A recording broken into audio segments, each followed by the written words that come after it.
Dice su bendita palabra tal como está escrita: te honramos Padre, Hijo y Espíritu Santo de Dios. Y llevándole tomaron a un cierto Simón de Cirene que venía del campo y le pusieron encima la cruz para que la llevase tras Jesús. Y le seguía gran multitud del pueblo y de mujeres que lloraban y hacían lamentación por él.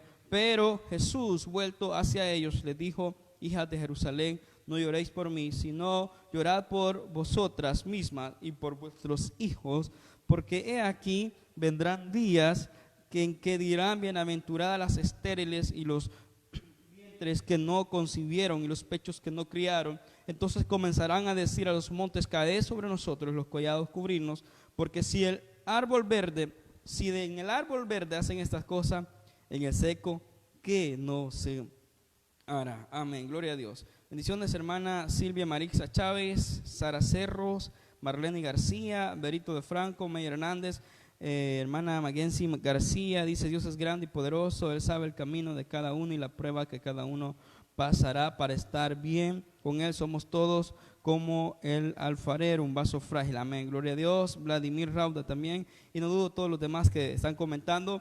No los puedo leer todos porque no tengo acceso directo, pero algunos vamos a estar leyendo, hermanos, en el transcurso de la transmisión. Estados bajo la cruz, estados bajo la cruz. Yo quiero que me pongas atención a esta palabra. Si comentas, como te digo, y si le das ahí una reacción, vamos a predicar corto porque nos interesa también celebrar la Santa Cena. ¿Qué significa el tema o el título de este sermón? Estados bajo la cruz. Todos nosotros que conocemos que un estado se refiere a algo emocional, a un sentimiento, a una expresión que se dice en el momento. Por ejemplo, todos aquí tenemos WhatsApp o Facebook o alguna red social. Ahora está de moda todo eso, y como lo sentimos la mayoría, ponemos cómo nos vamos sintiendo. Si estamos con dolor de cabeza o enfermo, ponemos quizás una carita allí, un emoticón o algo que indique cómo estamos. Y la mayoría son realidad de cómo la persona va publicando en su muro cómo se siente, es su estado anímico en el momento. A veces ese estado puede ser que se enoja, ese estado puede ser de frustración, y en fin, hay bastantes estados. Pero también el ser humano experimenta esos estados también espirituales. Y cuando yo observo la cruz de Jesús, observo que bajo la cruz de Jesús había bastantes grupos de personas que no todos estaban sintiendo lo mismo. Por lo menos identifico 7 grupos a 8 grupos de personas que vamos a estudiar en esta mañana, que sufrieron un estado bajo la cruz. Vamos a comenzar a examinar la primera persona que no necesariamente fue bajo la cruz, sino fue tras Jesús, pero cargó la cruz. Él es Simón de Cirene. Y posteriormente vamos a ver otras personas que al igual sintieron un sentimiento, pero lo que me interesa con este mensaje es la aplicación de él al darnos a conocer que en más de alguno te vas a poder identificar y vas a decir: yo soy de ese tipo que estoy bajo la cruz de Jesús. ¿Cómo te sientes bajo la cruz de Jesús? Mi estimado hermano, déjame decirte de que esto se ha malinterpretado por muchos, porque varios adoran incluso la cruz y no adoran al que murió en la cruz. Vemos personas que para ellos la cruz, la perspectiva de la cruz, nada más es como hasta un tipo de amuleto que se lo pueden poner y eso los protege de todo mal. O a mí me enseñaron personalmente que cuando yo hacía la cruz, si miraba un remolino en la calle, no sé si a usted le pasó y nos cuenta el testimonio, pero si hacíamos la cruz, si hacíamos esa cruz, ese símbolo de cruz, el remolino desaparecía. Mi mamá me enseñó a mí de que él era la ciguanaba, imagínate, esos mitos, y que cuando yo le hacía la cruz a la ciguanaba salía corriendo, porque al hacerle la cruz, algo así, Giovanni lo está haciendo, hacerle la cruz desaparecía inmediatamente. Entonces son un montón el dogmaticismo que teníamos sobre la cruz. Pero yo te traigo una noticia: la cruz no es simplemente un dogma, la cruz fue un hecho real. Cristo en la cruz es un hecho histórico, tanto que aquellos que refutan idea de que Jesús no fue a la cruz ni murió por nosotros, pero cómo refutan idea de que sí existió Pilato, que sí existió Herodes, y ellos fueron testigos oculares de que un Cristo fue crucificado allí, y eso nos ha dado salvación y vida eterna para nosotros. Entonces la cruz, hermanos, La cruz va más allá de lo que nosotros nos podemos imaginar. Pero ojo, no es la cruz, es quien murió en la cruz y se llama Cristo Jesús. Él es el protagonista, Él es el caballero, Él es el que yo tengo que rendirme totalmente. Es solo a Jesús. La perspectiva de la cruz, muchos la han querido hacer a un lado. Para los judíos contemporáneos, Jesús en la cruz fue escándalo, que significa del griego piedra de tropiezo. Para los judíos contemporáneos, la cruz era piedra de tropiezo para ellos. Para los griegos, imbuidos en ideas filosóficas, la cruz era o fue morías, que significa locura, ya que para los griegos y también para los judíos esto era locura, porque ¿cómo era posible de que alguien al morir en la cruz podía salvar al mundo entero? Por eso ellos parecía el colmo llegar a pensar que la salvación se basaba en un hecho histórico de morir en la cruz del Calvario, mi Señor y mi Salvador, Jesucristo. Y ellos no entendían, por lo tanto le llamaron a la cruz que era una locura. Nosotros vemos que ellos no entendían de por qué nosotros dependemos del crucificado hace más de 2000 años. Por eso nosotros vemos, con el respeto que se merecen los hermanos católicos, observamos que en la Semana Santa, la mayoría, por no decir que hasta cristianos, hermanos, la mayoría, aparte que comemos torrejas, ¿verdad? Y ¿cómo se llama? Los jocotes, ¿va? Ajá, de hecho Elías me trajo esta vez. Bueno, ya los exhibía. Entonces, pero yo quiero enfocarme en algo. Se hacen obras teatrales en la Semana Santa. Se dibujan cruces, ya sea de sal, y a la que el mejor le quede. Pero la mayoría de esas personas que hacen esa cruz, o hacen una cruz de madera, o hacen un drama donde están crucificando a Jesús, la mayoría de esas personas no entiende el verdadero concepto de la cruz. No ha logrado todavía discernir en qué consiste la cruz. Por eso nosotros vemos que en sus obras teatrales tratan de aparentar o dar a conocer un falso concepto acerca de Jesucristo en la cruz. Porque mi Jesús, mi estimado hermano, no es solo un concepto. Mi Jesús es una verdad que tuvo que entregarse todo por todos nosotros. Entonces nosotros vemos que estas exposiciones van más allá del conocimiento de la verdadera cruz. Otros, como lo mencionaba, llevan una especie de talismán protector, ya sea una cruz de madera, una cruz de plástico. Lo importante es llevar esa cruz y ellos piensan que eso les protege de todo mal. Pero déjeme decirte que la Biblia dice que en Juan 1:7, que si andamos en luz, como Él está en luz, tenemos comunión unos con otros, y no es el y no es la cruz, no es el talismán y no es la alfombra, mi estimado hermano. La Biblia dice, hermano, en 1 de Juan 1:7, que la sangre de Jesús, su Hijo, nos limpia de todo pecado. Entonces no es todo eso que les he mostrado, es la sangre del Hijo de Dios, de Jesucristo, que fue derramada. Esa sangre en la cruz es lo que nos da vida. Esa sangre en la cruz es que nos limpia de pecado. Esa sangre en la cruz es que nos da otra oportunidad. Esa sangre en la cruz es la que nos ha levantado. Esa sangre en la cruz es la que nos ha restaurado. Esa sangre en la cruz es la que nos ha redimido. No son las obras teatrales, no es el talismán, no son las alfombras. Ay, hermano, sino que es el caballero que murió en la cruz del Calvario. La sangre de Él nos ha dado vida. No sé si lo crees, ahí donde estás. Por eso quiero preguntarte dónde estás. ¿Qué significa para ti la cruz? Para unas iglesias la cruz significa identificación de que son cristianos. En el contexto que murió Jesús, la cruz significaba maldición, todo el hombre que muriera colgado de un madero. Pero Él pasó ese proceso para demostrarnos que nos ama tantos. Y a continuación voy a mostrarte 7 tipos de personas bajo la cruz. Yo no sé si te vas a identificar con uno de ellos, pero yo vaya que me identifico casi con todos. Cómo a veces reaccionamos. Nuestro estado bajo la cruz a veces ha sido de apatía. Nuestro estado de la cruz a veces ha sido que no nos identificamos con nada. Porque nos vendieron la idea de clavarnos en la cruz, pero no de clavarnos nuestros pecados en la cruz directamente con Jesucristo. Por eso es que Pablo, cuando yo leo las cartas de Pablo, él dice en su palabra que con Cristo estoy juntamente crucificado. No hay nada en la vida que cuesta más que crucificarse uno mismo. Ya no literalmente, pero espiritualmente. El llamado es ahora en día de que nos crucifiquemos nuestras pasiones. La carne, mi estimado hermano, cuesta dominarlo. Por eso el caminar cristiano trata de que día a día crucificamos nuestras pasiones y la carne en la cruz del Calvario. Y vamos a poder expresar esa palabra que dijo Pablo: lo que ahora yo vivo, lo vivo en la fe en el Hijo de Dios, en Jesucristo. Que de aquí en adelante, cuando terminemos de escuchar este sermón, caminemos crucificados en la cruz también. Que la cruz significa algo para nosotros, pero no es la cruz, es quien murió en la cruz del Calvario.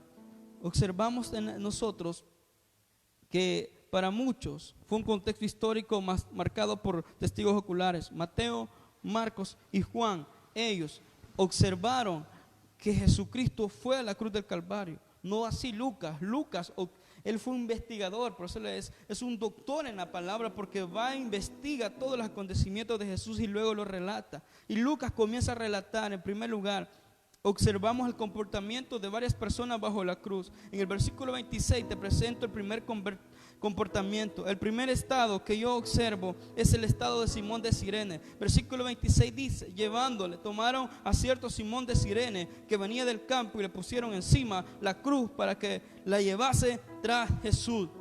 Todos conocemos lo que estaba aconteciendo. Jesús está siendo condenado ya a morir. Ya ha pasado el proceso de ser juzgado, estuvo ante el concilio, estuvo siendo escarnecido, siendo azotado, luego estuvo ante Pilato, ante Herodes. Y lo sorprendente es que el mismo Pilato y el mismo Herodes no se llevaban. Uno era gobernador de Judea, Pilato, y el otro de Galilea, Herodes. Pero fíjate que por condenar a Jesucristo, estos mismos llegaron a reconciliarse. Y estos mismos llegaron nuevamente a formar una amistad, algo que estaba convertido en enemistad por asuntos políticos. A mi Jesús se le acusaba de que él era alguien que andaba moviendo las masas. A mi Jesús se le acusaba de que era una persona que agitaba a las personas, que estaba levantando una revolución. Varios comentaristas bíblicos dicen que a Jesús lo condenó tanto Herodes como Pilato y todo el concilio, porque ellos lo miraban como un movimiento político y no como el movimiento del reino de los cielos. Algunos comentaristas bíblicos dicen que acusaban a Jesús que pertenecía al partido político llamado los Célotes, que nosotros ya lo conocemos. Dos de sus discípulos pertenecían, incluso dicen unos comentaristas que Judas Iscariote pertenecía a este movimiento político llamado los Célotes, que era la oposición del gobierno ante el imperio romano en ese momento. Entonces Jesús fue condenado por una mentira, por una barbaridad, porque cuando le preguntan si tú eres el rey de los judíos, él responde con qué vehemencia: yo soy el rey de los judíos. Pero lo que no entendió Herodes, que no era el rey de esta tierra, era el rey de todo el universo, era el rey del mundo entero. No era el rey de una provincia, no era el rey de un estado, no era el rey de una nación. Él es el rey del mundo entero. Se llama Jesucristo, mi hermano. Y el primer estado que yo observo, que a veces tú y yo nos comportamos como Simón de Cirene. En lo personal me pasó lo de Simón de Cirene. Llegué a los pies de Cristo sin querer queriendo, como dice ahí en la televisión. Llegué a los pies de Cristo cuando menos me lo esperaba. En nuestra comunidad, nuestro cantón estaba siendo bombardeado por una iglesia Asamblea de Dios. Los hermanos estaban tan encendidos, había un avivar, un despertar tan grande, que no había día, escucha bien, no había día que ellos no anduvieran por las calles tocando las puertas, hasta las confundían con los testigos. No había día que no anduvieran orando por los enfermos. No había día que ellos no salieran. Aleluya. Y una de esas, alguien que murió, logra ganar a mi papá para la gloria de Dios. Lo gana para Jesucristo. Mi papá, siendo de los más bolos que el de la cantina, él se convierte a Cristo. Y un 31 de diciembre dijo: este es el último día que yo voy a tomar. Le dijo a mis tíos que estaban ahí tomándose las patas de elefante. Y bueno, Giovanni sabe todo eso, va. Y dice: este es el último día porque yo mañana, 1 de enero, le dice, yo me hago cristiano evangélico. Y mi tío, como ya los dos medio bolos, ¿verdad? Yo no te creo, Rigo, porque él se llama Rigoberto también. De hecho, en Facebook nos confunden, así aparece. Yo no te creo, Rigo, que vas a decir. Le dice: este es lo último porque yo me hago cristiano evangélico. Dios ya había tocado su corazón. Mira cómo son las cosas. Dándose el último trago porque luego él estaba seguro que se iba a ser cristiano evangélico. Llegó a los pies de Cristo, buscó a Cristo. Nosotros como familia no queríamos, pero en una de esas que yo iba a dejarle comida a él, un lugar que trabajaba, él para el bus y me baja del bus. Y el bus se estaciona específicamente frente a la iglesia. Y era mi papá que me estaba buscando. El cobrador me dice, ahí te buscan. Yo era un niño de 12, 13, 14 años, por ahí así.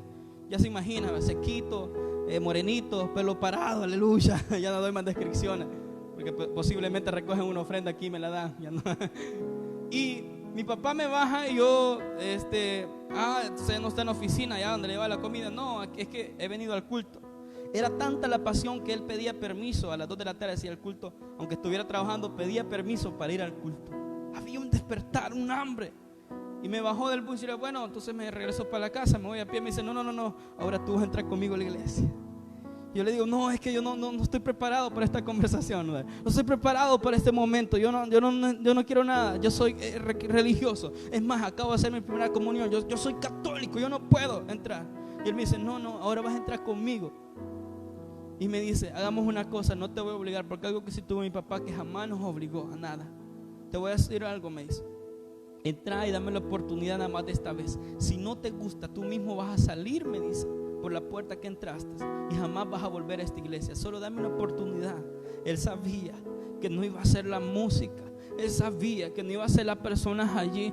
Él sabía que allí había un mover del Espíritu Santo que tocaba a cualquiera que entraba. Y el que entraba salía dando gloria a Dios. Y el que entraba salía glorificando el nombre del Señor. Y me pasó la de Simón de Cirene. Sin querer queriendo entré, hermano. Cuando yo me siento en la banca, yo sentí allí un gozo que nunca lo había experimentado afuera en el mundo. A pesar de mi corta edad, tenía un gozo que jamás era indescriptible. Y yo dije, bueno, esto está tan bueno. Cuando el predicador comienza a exponer el mensaje, yo sentí que era conmigo que hablaba. Sabes que a partir de ese día jamás me volví a salir de esa iglesia y comencé a caminar en los pies de Cristo. Simón de Cirene, ¿sabes de dónde venía? Venía de cultivar. El estado número 1 que te estoy mostrando es el comportamiento bajo la cruz, que yo le llamo estado de Simón de Cirene. Es aquellos que encontramos con Cristo sin querer queriendo. Somos aquellos que teníamos otros planes en la vida y que Cristo no nos interesaba, pero un día la misericordia, pero un día la bondad de Cristo dijo, no, hijo, te has equivocado. No son tus planes, son los míos. Y entonces lo vamos a comprender, que el significado, el concepto bajo la cruz va más allá de cualquier expresión humana, va más allá de cualquier ritual humano. Y Simón de Cirene, él venía de cultivar, él venía del norte del África. Unos dicen que es mitad judío y mitad africano, porque el nombre Simón delata que es judío. Otros comentaristas dicen que no, él era de África. Él andaba allí nada más porque iba a comprar algo a Jerusalén. Algo tenía que ir a hacer, un asunto interno, algo personal. Pero él iba pasando por las calles de Jerusalén. Quizás Simón de Cirene observa que habían gotas de sangre en esa calle. Había un alboroto, un murmullo. La gente corría hacia allá y todos iban a ver qué estaba pasando. Simón de Cirene no le importa nada, porque él está concentrado en lo que tenía que hacer. El Simón de Cirene, dice la Biblia, que venía del campo. Probablemente andaba ropas no tan adecuadas, pero allí cuando iba pasando por una cuadra se encuentra cara a cara con Jesús. Y esa mirada de haber sido tan penetrante que él haber reconocido, este hombre tiene algo en especial. Y lo que no se esperaba Simón de Cirene es que uno de los soldados le dijera, Simón de Cirene, tienes que cargar con la cruz. Y aquí va lo que me impacta. Cuando el primer estado bajo la cruz, Simón de Cirene me muestra a mí un principio bíblico que yo le encuentro en el versículo 26, segunda parte. Dice que cuando le pusieron encima la cruz, él iba pasando y se la ponen encima y no es negociable. No le dijeron, Simón de Cirene, que ¿podés ayudarnos a cargar la cruz unos 10 minutos? No le estuve preguntando, Simón de Cirene, que tú eres cristiano, tú eres de los discípulos. No le estuvieron preguntando, Simón de Cirene, ¿te puedes ir a cambiar esa ropa? Porque esa ropa que andas no mucho es compatible aquí con la que andamos los soldados. No, simplemente le dijeron, vas a cargar la cruz, y le pusieron encima de la cruz. Llega el momento que no nos hemos dado cuenta, pero sin querer queriendo ya estamos tan involucrados en el evangelio que cuando nos queremos salir hay algo que ahí el Espíritu Santo te dice, sigue. Cuando dice, ya no aguanto esta cruz porque me la han puesto, el Espíritu Santo te dice, vas a seguir. Cuando dice, Señor, ya no puedo más porque me está ahogando todo esto, Señor, me está ahogando las pruebas, el Señor te dice, vuelvo a poner la cruz y te dice, sigue, te dice sigue, te dice sigue. Y Simón de Sirene entendió que tenía que cargar la cruz y no era negociable. Desde el día que dijiste te acepto Cristo, derramaste tus lágrimas aquí, tú estabas en un estado de Simón de Sirene. Quizás no sabías lo que estaba pasando, aceptaste porque alguien te persuadió, sentiste el llamado, pero no sabías que la cruz pesa. Hermano, la cruz pesa. Creyente, la cruz pesa. Pero te tengo noticia, la Biblia dice que le pusieron la cruz para que la llevase tras Jesús. Esto significa que el que iba adelante era Jesús y no era Simón de Sirene. La noticia de esta mañana, que el primer estado me revela cuando yo identifico bajo la cruz que el que va delante de mí se llama Jesucristo. Porque Simón de Sirene, aunque iba con la cruz, pero no le permitieron que fuera adelante, porque el único que tenía que ir adelante se llamaba Jesucristo, porque el único que tenía que morir por todo se llamaba Jesucristo y no Simón de Sirene. Aleluya. Simón de Sirene, entonces él va, dice la Biblia, dice literalmente, para que la llevase tras Jesús. Es decir, él iba detrás de Jesucristo. Jesucristo iba adelante. Hay algo que quiero decirte de parte de Dios. Aunque estés sintiendo pesada la cruz en estos tiempos de pandemia, estos tiempos de calamidad, te digo algo, hay alguien que va abriendo caminos adelante de ti. Hay alguien que ya recorrió lo que tú estás recorriendo y tú dices, no, nadie me entiende, ni el pastor me entiende, ni los hermanos me entienden, ni mi familia me entiende. Pero te tengo noticias en esta mañana. Mi Jesús ya pasó por todo, ya fue a la cruz por todo, ya lo dio todo, derramó su sangre por todos. Mi Jesús entonces va adelante, jamás va a ir tras ti. Mi Jesús va delante de ti y eso solo quiere que sigas cargando la cruz. Estado número 2. Yo encuentro en el estado número 2 algo tan precioso en la palabra del Señor que dice la Biblia en el versículo 27, que le seguía gran multitud del pueblo y mujeres que lloraban y hacían lamentaciones por él. Aquí al menos hay dos grupos de personas. A este estado yo le llamo el estado de la multitud y las personas entristecidas nada más. ¿Cuántos de nosotros nos hemos entristecido? ¿O cuántos observamos que para la Semana Santa les ponen una película de la Pasión de Cristo, se entristecen? Pero nada más es puro sentimiento, pero allí no hay rasgos de arrepentimiento. Y estas personas que yo observo en el versículo 27 es un contraste claro de dos grupos de personas. Tenemos una multitud que está allí, la multitud del pueblo. Y tenemos a unas personas, dice la Biblia, mujeres que lloraban y hacían lamentación por él. Hay una gran diferencia entre este grupo. La multitud era nada más espectadores. La multitud nada más había llegado como cuando vamos al estadio a ver un espectáculo. La multitud nada más había llegado a ver un show, pero ellos no sentían nada en su corazón. Mi hermano, te pregunto algo. ¿Será que a veces nosotros somos como la de la multitud? Ya no sentimos nada por Cristo, ya no sentimos nada por ese primer amor. Nos da lo mismo, nos da igual si sintonizarnos o no la palabra, si leer o no la palabra, si orar o no orar. Y esta persona, la multitud del pueblo, estaba nada más como espectadores. Pero hay otro grupo que dice la Biblia que el grupo de mujeres, ellas estaban llorando y se lamentaban. ¿Sabes por qué? Esas mujeres habían caminado codo a codo con Jesús, habían caminado paso a paso con Jesús. Ellas habían visto, estas mujeres, los milagros que Jesús hacía. Ellas habían visto las palabras que Jesús decía. Por lo tanto, estas mujeres no les quedaba otro que su estado ante la cruz no era un estado de espectáculo, era un estado de emoción. Y esa emoción producía llanto, y esa emoción producía lamentación. Y decían, si tan solo se bajara quizá, mira todos los milagros que hizo con nosotros. No sé qué tipo de lamento tenían esas mujeres, pero sí estaban conmovidas. ¿De cuál eres tú? ¿De la multitud de espectadoras o de los que se conmueven ante el hecho histórico de mi Jesús en la cruz? Y es un claro contraste. Este contraste observa de que hay muchos cristianos que solo observamos la vida cristiana como eventos y que preferimos pasar desapercibido. Esta multitud es aquella multitud que no hace nada, simplemente está viendo una función más, está haciendo acto de presencia. Si tú estás viendo esta transmisión porque te sientes obligado a hacerlo, déjame decirte, eres de la multitud y no eres de aquellos que se conmueven y se lamentan por lo que pasó en la cruz. Si tú estás viendo esta transmisión porque sientes que alguien tiene que saber que tienes que estar ahí conectado, darnos un like, mi hermano, ya no me preocupo por eso. Uno nunca puede dar un like. Lo importante es que estés conectado con aquel acontecimiento de que Jesús murió por nosotros. Sabes que la Biblia dice que estos dos grupos de personas eran tan contrastadas. No sé si eres de los que se conmueven, los sensibles, los que sienten el peso de la cruz, y quieren hacer cualquier cosa por Jesús. No sé si te conmueve este hecho histórico de que Jesús murió por ti y por mí. O aún no sé si tu mente duda o cuestiona qué significa la muerte de Cristo, por qué Cristo murió y por qué dicen que nos salvó. Si te cuestionas todavía, necesitas ver con otra perspectiva, con otra perspectiva de vida, nuevamente la cruz en la que murió Jesús. Tercer grupo de personas, versículo 35, si me estás siguiendo, versículo 35, encuentro tercer grupo de personas. Este estado, yo le llamo estado de un pueblo indiferente.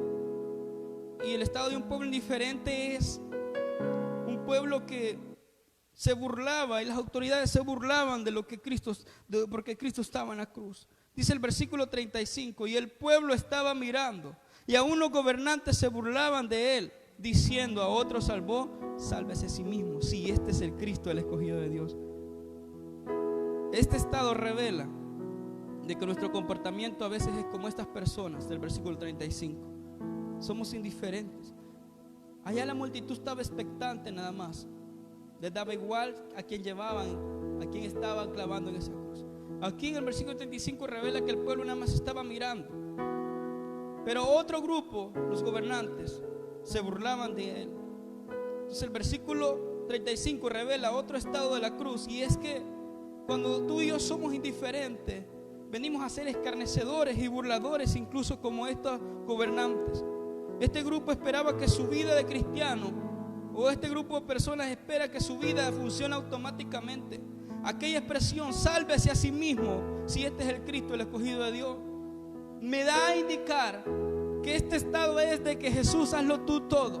Este grupo de personas se identifican porque no quieren poner nada de su parte y piensan que le corresponde a Cristo todo. Sí, ya lo hizo todo, pero a ti y a mí me ha dejado una parte, y que es la parte de reconocer que somos viles pecadores, y a través de eso, del reconocimiento, proceder al arrepentimiento. Y este grupo piensa que todo funciona en automático.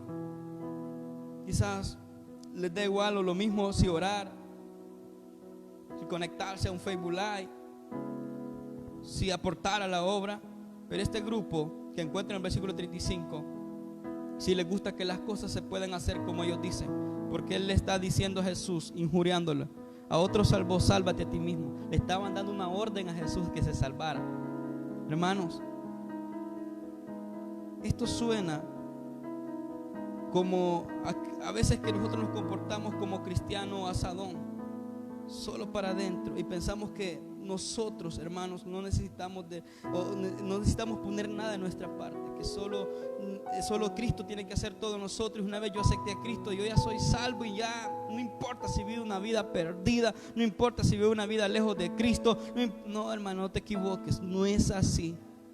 Este grupo personal 35, ellos pensaban lo mismo, porque decían y se burlaban de él: bueno, si a otros salvé, ¿por qué no se salva a sí mismo? Son aquellos cristianos que esperan que otros hagan, pero no quieren hacer ellos mismos. No hay nada que mate más que este tipo de cristianos en una iglesia y ante los ojos de Cristo. Los cristianos indiferentes. Y yo le explicaba más de alguna vez que una de las iglesias del Apocalipsis, esa iglesia murió, Sardis murió porque fue indiferente. Apocalipsis 3:1 dice la Biblia que Jesús tuvo que decirle a la iglesia de Sardis: tienes nombre de que vives, pero ¿sabes qué? Estás muerto. Cuando yo me porto indiferente ante la cruz y me hago un burlador, me hago alguien que espera algo de otros, y no hago yo nada por seguir a Cristo y ser un mejor cristiano, esta palabra se aplica a mí tal cual. Tienes nombre de que eres cristiano, pero ¿sabes qué? Dentro de ti ya no hay nada de cristiano. Tienes nombre de que asistes a una iglesia, pero ¿sabes qué? Realmente no eres evangélico. No tienes a Cristo ya en tu corazón. Nos pasa lo de Sansón. Cuando Sansón pensó nuevamente acudir a sus fuerzas, ya el Espíritu de Dios se había apartado de él, dice la Biblia, y tuvo que rogar nuevamente para que se le fuesen de vuelta las fuerzas. A veces nos pasa como este tipo de cristianos. La indiferencia mata. No seas indiferente ante la cruz de Jesús. Si tú no eres cristiano, te digo, hoy es tu oportunidad. No seas indiferente. Cuarto tipo de personas. vemos el versículo 36, los soldados le escarnecían acercándose y presentándole vinagre. Vemos un estado de soldados torturadores. Tú y yo no somos diferentes a aquellos soldados. A veces nosotros hacemos la función de soldados, aún con mayor culpabilidad, porque ahora conocemos el verdadero evangelio de Cristo. Pero cuántas veces nosotros escarnecemos y nos burlamos del sacrificio de Jesús en la cruz. Somos como esos soldados. Los soldados, dice la Biblia, que le escarnecían, lo torturaban con palabras. En vez de presentarles agua, le presentaban vinagre. Cuando tus acciones y las mías no son adecuadas ni correctas con los principios del reino de los cielos, venimos a ser peores que los soldados romanos, peores que estos soldados, porque estos soldados no tenían un conocimiento, y tú y yo ya recibimos a Cristo, ya conocemos cuál es el cielo y cuál es el infierno, cuál es el camino verdadero que es Cristo. Ahora, con más razón, a veces debemos de sentirlos culpables. ¿Cuántas veces tú y yo, sinceramente, quiero que levantes tus manos ahí o en tu corazón nos diga, cuántas veces hemos dicho: Señor, ya no voy a volver a pecar, Señor, ya no vuelvo a cometer esto ilícito que cometí? ¿Cuántas veces nos hemos arrepentido y hemos dicho: Señor, hoy ya no, hoy ya no, hoy ya no? Pero nos damos cuenta que de repente volvemos a caer en el pecado, de repente volvimos a pecar. Yo no sé si a ti te ha pasado, pero a mí sí. Y te quiero ministrar esto en tu corazón, que a veces somos como el estado de los soldados que escarnece. Volvemos a escarnecer, a burlarnos del sacrificio que ya Jesús hizo. Yo sé que no hay nadie perfecto en este mundo y la Biblia lo dice, hermanos, pero procuremos ya no seguirnos burlando de esa preciosa cruz de Jesús, donde murió nuestro Señor y Salvador, de la muerte redentora. Estado número 5, por cuestiones de tiempo, 42, dice: y dijo Jesús: acuérdate de mí cuando vengas en tu reino. El estado número 5 revela el estado del malhechor arrepentido. Contra todo pronóstico, representa a aquellos que en el último suspiro de la vida reciben a Cristo. Este representa a aquellos que en el último instante, antes de morir, justamente alguien llegó a predicarles en los hospitales, alguien llegó a hablarles de Cristo y ellos recibieron a Cristo. Este malhechor arrepentido representa a muchas personas que se han salvado mediante el sacrificio en la cruz. Esta persona se salva en el último segundo de vida, y Jesús le promete que ese mismo día va a estar con él en el paraíso. ¿A cuántos conocemos nosotros personas que vivieron una vida desordenada, apartada de Cristo, pero que ya cuando estuvieron en la enfermedad tuvieron que humillarse y decir: Señor, yo quiero recibirte a ti?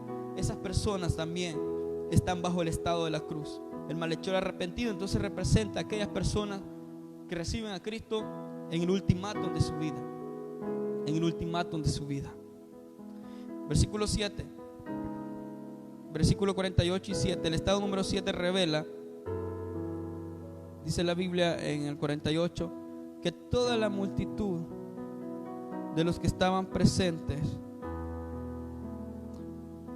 leamos el versículo 47. Cuando el centurión vio lo que había acontecido, dio gloria a Dios, diciendo: verdaderamente este es el Hijo de Dios. El estado del centurión que glorificaba al Señor sin temor. Esto representa a un grupo de cristianos, aquellos que se arrepienten después de haber fracasado, aquellos que se arrepienten después de haber pecado, aquellos que se arrepienten después de haber estado en una enfermedad terminal. Este grupo representa el grupo del centurión arrepentido, el grupo del centurión que al final dijo: verdaderamente este era el Hijo de Dios. ¿Y sabes cuál fue la actitud del centurión? Me encanta que este estado representa al estado que muchas veces nosotros hemos tenido. Aquella persona que sale de la cárcel y dentro de la cárcel tuvo que tratar Dios con él. Este se representa el centurión, porque el centurión, después que pasó todo, reconoció, y dice la Biblia, y dio gloria a Dios diciendo: este era el Hijo de Dios, este era el Hijo de Dios. No sé si te ha pasado que hasta después que has pasado por el proceso, personas que hasta después que fueron condenados a varios años de cárcel, tuvieron que decir: sí, tú eres el Hijo de Dios. Pero cuando estaban en libertad, aunque por más que se les decía, no lo reconocían. Personas que cuando están sanas se les dice que Cristo los ama, ellos no quieren nada con Dios. Viene Dios, trata con ellos, o cualquier enfermedad los ataca, y en la enfermedad ellos tienen que reconocer y decir como el centurión: verdaderamente tú eres el Hijo de Dios. ¿Cuántas personas conocemos que cuando lo tienen todo se hacen apáticos, arrogantes y no ponen nada delante de Dios? Entonces uno le dice: mira, busca de Dios, y ellos confían en su riqueza, en lo que tienen, en su estatus, en su posición. Pero llega el momento que, igual que Job, comienzan a perderlo todo, lo pierden todo, y cuando lo han perdido todo dicen: realmente tú eres el Hijo de Dios. Y Dios quizás dice: eso es lo que quería que reconociera, que mi sacrificio en la cruz no fue en vano. Entonces el centurión salió glorificando al Dios y se arrepintió. 48 y 49. Y toda la multitud de los que estaban presentes en este espectáculo, viendo lo que había acontecido, se volvían y golpeaban el pecho. Pero todos con los conocidos y las mujeres que le habían seguido de Galilea estaban lejos mirando las cosas. El último grupo que identifico, el grupo número 7, son los estados primero de los que se golpean el pecho. Había una multitud que ya te había hablado, de los que estaban viendo el espectáculo. Literalmente la Biblia dice en Lucas 48 que para ellos era un espectáculo. Pero estas personas que de primero sentían que era un espectáculo bien bonito, ver cómo torturaban a Jesús, ver que cuando él pedía agua le daban vinagre, ver cómo le ponían una corona de espinas, ver cómo lo clavaban. Después de ver un espectáculo, ellos sintieron algo aquí en el pecho y dijeron: no, esto no era un espectáculo cualquiera. No, esto era que el Hijo de Dios lo estaban crucificando. Y dice la Biblia que comenzaron a pegarse en el pecho, pero ya era demasiado tarde, porque mi Jesús ya había muerto en la cruz del Calvario, porque mi Jesús estaba allí entregando su espíritu delante de Dios. Se golpeaban contra el pecho. ¿A cuántas personas conocemos que sí les conmueve el hecho histórico de la cruz, pero nada más se golpean con el pecho, pero en el pecho no hay un verdadero arrepentimiento y reconocimiento de que Jesús es el Hijo de Dios? Este grupo de personas entonces encierra a aquellos que se golpean el pecho. Pero aquí mismo en el versículo 49 nos muestra Lucas que hay otro grupo, y es el grupo de los amigos de Jesús, los conocidos y las mujeres que seguían a Jesucristo. Dice la Biblia que ellos estaban conmovidos mirando todas estas cosas, pero las observaban de lejos, no de cerca, porque ellos habían entendido que su papel en los 3 años lo habían hecho bien. Ahora le tocaba al mismo Jesús cumplir la promesa de que iba a morir, pero que iba a resucitar. ¿De cuáles eres tú? ¿Será que eres de estas personas, de los amigos de Jesucristo, que están quizás de lejos, pero tenemos esperanza? Vemos lejos a la cruz de Jesús, pero hay esperanza, y la esperanza era que Jesús resucitaría. Y dice la Biblia que ellos observaban de lejos porque no podían hacer nada, simplemente esperar la promesa de la resurrección. Concluyo entonces este sermón preguntándote: ¿de cuál eres tú? ¿De cuál tú eres de estos estados que mencioné? Número 1, del estado de Simón de Cirene, los que llegamos a Cristo sin querer queriendo, pero Él tuvo que tratar y ponernos la cruz. Y cuando decimos: el Señor, esto pesa porque yo no estoy preparado, el Señor te dice: vas a seguir cargando la cruz. Y no es hasta que nosotros querramos, es hasta aquel día. Número 2, te identificas con el estado de la multitud que estaba allá y de las mujeres entristecidas que lloraban y se lamentaban. Esas mujeres sentían algo dentro de ellos, que su corazón se hacía pedazos, pero contrastaban con la multitud que nada más observaba, fría, apáticos, que no sentían nada. Para ellos era un acontecimiento más. ¿A cuántos habían llevado a morir en la cruz? A muchos. No era Jesús el primero, pero sí era el primero que lo llevaban a morir para salvar al mundo entero. ¿De cuál estado te identifica? ¿El estado de los soldados del pueblo indiferente y las autoridades que se burlaban? ¿Cómo somos ante el hecho histórico de Jesús en la cruz? ¿Somos indiferentes? ¿Nos burlamos ante ese hecho? Concluimos aquí que cada vez que nosotros pecamos, cada vez que nosotros no hacemos y ponemos en práctica los principios del reino de los cielos y lo hacemos a un lado, nosotros volvemos a burlarnos de Jesús en la cruz, al igual que estos soldados, al igual que estos gobernadores. ¿De cuál eres tú? ¿Eres de los soldados que lo torturaban? Aquellos soldados que en vez de darle agua le dieron vinagre, algo amargo para él. ¿De cuál estado eres tú? De los el malhechor arrepentido que en el ultimátum de su vida logró arrepentirse y lograr salvación. ¿De cuál eres tú? Del estado del centurión que glorificaba sin temor al Señor. Después que pasó un gran proceso, él dijo: verdaderamente este era el Hijo de Dios. Muchas personas, después de pasar procesos de cárceles, de enfermedades, de hospitales, de enfermedades terminales, dicen: realmente este era el Hijo de Dios. Después de enfrentarse ante problemas entre la familia, problemas quizás hasta de divorcio, problemas con sus hijos, y hasta después que se soluciona, dicen: este era el Hijo de Dios. ¿De cuál estado eres tú?